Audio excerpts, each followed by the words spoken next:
বিশ্বের সবচেয়ে স্মার্ট সরকারি ভবন নির্মাণ করে এবার তাক লাগিয়ে দিয়েছে সংযুক্ত আরব আমিরাত। দেশটির দুবাই সিটিতে বিশ্বের সবচেয়ে বড়, উঁচু ও স্মার্ট সরকারি ভবনটি শুক্রবার উদ্বোধন করা হয়। দুবাইয়ের বিদ্যুৎ ও পানি কর্তৃপক্ষের জন্য আল জাদ্দাফে নির্মিত আল শেরা নামের এই ভবনটির উদ্বোধন করেন আরব আমিরাতের ভাইস প্রেসিডেন্ট ও প্রধানমন্ত্রী শেখ মোহাম্মদ বিন রশিদ আল মাকতুম।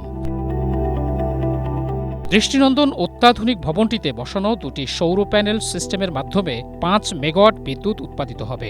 সামাজিক মাধ্যম এক্স পোস্টে প্রধানমন্ত্রী শেখ মোহাম্মদ জানান, ভবনটিতে ১,১০,০০০ smart sensor, ১,৫০০ wireless access point এবং ৩,২০০ নেটওয়ার্ক ডিভাইসের মাধ্যমে প্রতিদিন ১৯ লাখের বেশি স্বয়ংক্রিয় নিয়ন্ত্রিত নির্দেশনা জারি করা সম্ভব হবে।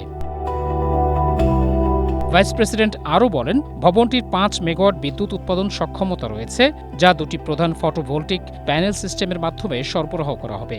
আল শেরা ভবনটি এমন একটি স্থাপত্য নিদর্শন যা উদ্ভাবন ও স্থায়িত্বের ক্ষেত্রে বিশ্বে শীর্ষে। তাই এটিকে মানুষের সেবায় প্রযুক্তির অনুকরণীয় মডেল হিসেবে আখ্যা দেন শেখ মোহাম্মদ বিন রশিদ আল মাকতুম। মহসিন কবির, এশিয়া পোস্ট।